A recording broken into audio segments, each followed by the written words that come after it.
विधिलिखित अधुरी प्रेम कहाणी भाग 5. मी बाळाला दूध पाजले.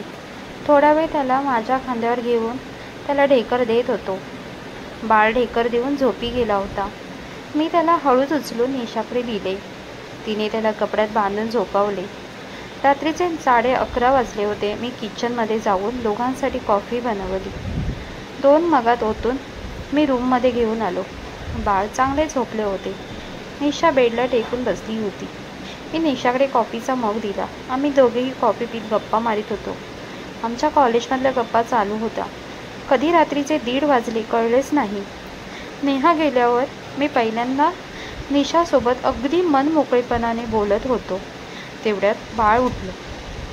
त्याच्या फीडिंगचा टायमिंग झाला होता.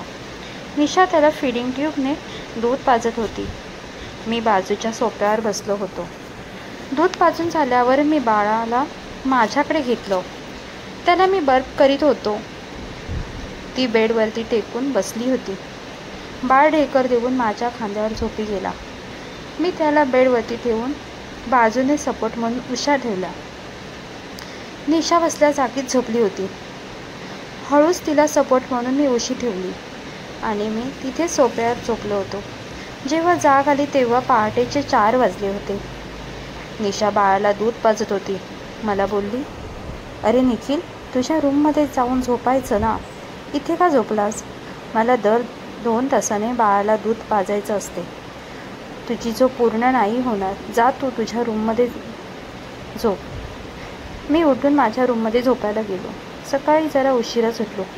पटकन फ्रेश होऊन तयार होऊन बाहेर आलो. आईने नाश्ता दिला. मी आईला बोललो, "आई, निशाने केला नाश्ता?" तेव्हा आई बोलली, "ती अजून बाहेर नाही आली." ती पटकन 2 प्लेट नाश्ता घेतला आणि 2 कप चहा ट्रेमध्ये घेऊन निशाच्या रूममध्ये गेलो. निशा नुकतीच दूध पाजून झोपली होती. मी तिला हळूच उठवलं. "निशा उठ, मी चहा नाश्ता आणलाय." तेव्हा ती उठली. "अरे निखिल, तू का आणलास? मी नंतर आली असते ना बाहेर." मी बोललो, "तुझा तोंड धु आणि नाश्ता कर, चहा थंड होतोय." निशा पटकन जाऊन फ्रेश होऊन बाहेर आली. आम्ही दोघांनी चहा नाश्ता केला. मी तिला बोललो, "निशा, उद्या मला सुट्टी आहे, तर आज रात्री मी बाळाला दूध पाजेन. तसे मला दूध पाजायला येते. आज तो आराम करायचा. उद्या मी घरीच आहे, तर आराम करीन उद्या. तसं तुला रात्रभर जागून 2-2 तासाने रोज दूध पाजावे लागते. तुझीही झोप पूर्ण होत नाही." मग मी बाळाच्या डोक्यात हळुवारपणे हात फिरून ऑफिसला निघून गेलो. माझ्या डोक्यात राहून राहून सारखा तिचा विचार येत होता. निशाचे किती वाईट झाले ना. तिचे आज आई बाबा असतात तर ती आता डॉक्टरच झाली असते. पण तिला नियतीने साथ नाही दिली. शेवटी तिला नर्सिंगचा जॉब करावा लागला. नवऱ्याने तिला छळले होते. एवढं सहन करून तरी दुसऱ्यांना ती मदत करते.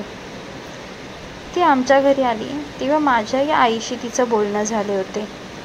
तेव्हा निशा बोलली होती, "मी फक्त एकच ड्युटी करू शकते. दुसऱ्या ड्युटीला तुम्ही दुसरी नर्स ठेवा. कारण मला 24 तास ड्युटी करता नाही येणार." पण आम्हाला कोणी दुसरी नर्स नाही मिळाली. आई तिला बोलली, "बेटा, तू करशील का थोडे दिवस? आम्हाला अजून कोणी दुसरी नर्स नाही भेटली. तुझ्या ओळखीत कोण असेल तर बघ." तिला घरी माझा फोटो दिसला. तिने माझ्या आईला विचारलं, "काकू, हा निखिल आहे ना? कोण आहे तुमचा?" तेव्हा आई बोलली, "तो माझा मुलगा. त्याचंच तर बाळ आहे." "का गं, तू ओळखतेस त्याला?" तेव्हा बोलली, "हो काकू, पण जास्त नाही." ती ओळख दाखवत नव्हती. मग आईला म्हणाली, "काकू, तुम्हाला नर्स नाही मिळाली. मी करेन 24 तास ड्युटी. 15 दिवसाचा तर प्रश्न आहे ना. मग तुम्ही बघाल ना काकू?" आई बोलली, "हो बाळा, चालेल. तुला पण झोप नाही मिळत ना. तुला प्रत्येक 2 तासाने दूध पाजायला उठावं लागतं. नळीने पाजावं लागतं. नाहीतर मी तुला मदत केली असती." तेव्हा निशा बोलली, "ठीक आहे काकू, मी करेन." बेटा निशा, जेव्हा नेहा गेली ना त्यापासून तो कोणाशीच बोलत नव्हता. जणू तो जगणंच विसरला होता. पण काल तुझ्याशी तो मोकळेपणाने बोलत होता. मला ऐकून बरे वाटले. तुमच्या दोघांच्या बोलण्याचा आवाज आमच्या रूममध्ये येत होता." आई निशाला बोलत होती. नंतर आई किचनमध्ये निघून गेली. निशा बाळासोबत रूममध्ये होती. नेहाची आई त्यांच्या घरी गेल्या होत्या. मी संध्याकाळी ऑफिसवरून घरी जाताना त्यांच्या घरी त्यांना भेटायला गेलो होतो. आता नेहा या जगात नाही, पण तिच्या आईकडे लक्ष देणे माझं कर्तव्य होतं. माझ्या सासूबाई बोलल्या, जावई बापू, आता मी बरी आहे, माझी तुम्ही काळजी नका करू, बाळाला सांभाळा. मग मी त्यांचा निरोप घेऊन माझ्या घरी आलो. आई किचनमध्ये होती. निशाच्या रूममध्ये जाऊन माझ्या बाळाकडे पाहिले. तो अगदी गोंडच दिसत होता. एकदम निरागसपणे झोपला होता. मी माझ्या रूममध्ये जाऊन फ्रेश झालो. मग किचनमध्ये जाऊन 2 मग कॉफीचे घेऊन निशाला रूममध्ये आलो. निशा बोलली, अरे निखिल, एवढं कशाला करतोस माझ्यासाठी? मला याची सवय नाही आहे. मला कोणी हातात चहा आणून दिला नाही आहे. तेव्हा मी बोललो, अगं घे गं, कशाला लाजतेस? मैत्रीमध्ये चालतं सगळं, तू आमच्या ग्रुपमध्ये नाहीस. अगं आम्ही सगळे कधीतरी जेव्हा एकत्र भेटतो ना, तेव्हा बाकीच्या मुली एवढ्या बिंदास असतात आणि तू काय लाजतेस? आमच्या थोडा वेळ गप्पा झाल्या, तेवढ्यात बाळ उठलं. मी उचलून घेऊन घरामध्ये फिरत होतो. तसा त्याच्या फीडचा टाईम झाला होता. मी त्याला फीड पाजलं. थोडा वेळ TV बघत वेळ घालवला.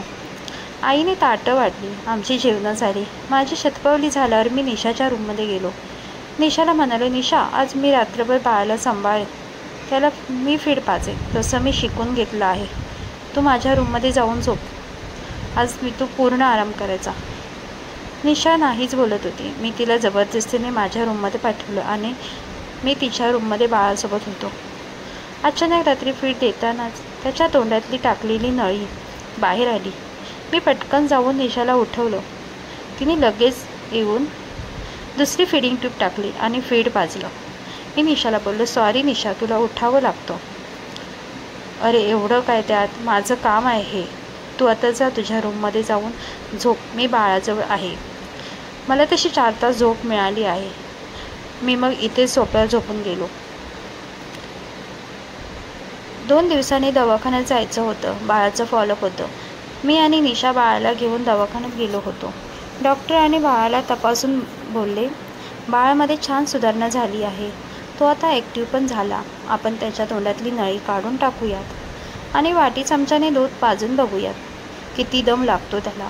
तसे नळी काढून टाकून नर्सला बोलावून तिने वाटी चमच्याने दूध पाजले. आमचं बाळ अगदी चांगलं दूध पीत होते.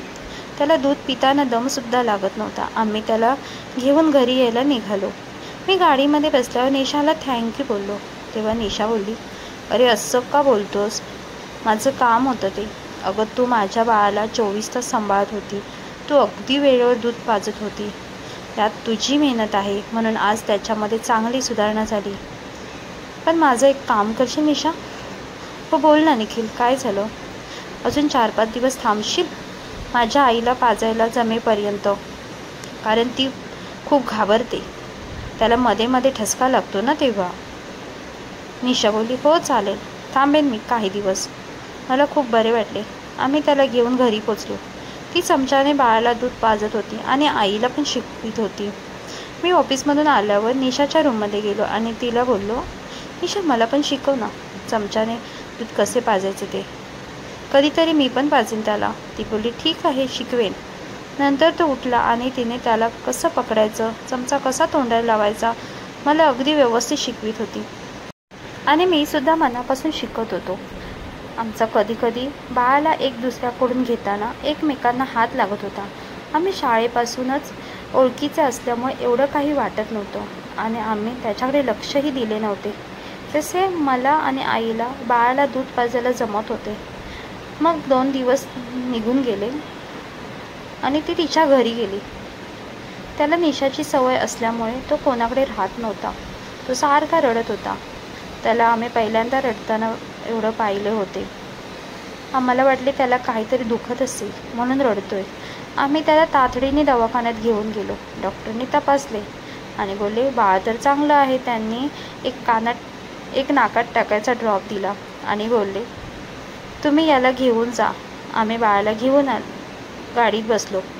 मला आई बोलली, तुला निशाचं घर माहिती आहे का? मी बोललो, हो माहिती आहे. एक दिवस आम्ही बोलत असताना तिला विचारलं होतं. मग एक काम कर, सरळ तिच्या घरी जाऊयात. मी बोललो, आई तिच्या घरी कशाला? ती बोलली, तू चल तर आधी, मग बघ. आम्ही काही वेळात तिच्या घरी पोचलो. निशा गाडीचा आवाज ऐकून बाहेर आली. काय झालं? अचानक इकडे का आलात? बाळ बरं आहे ना?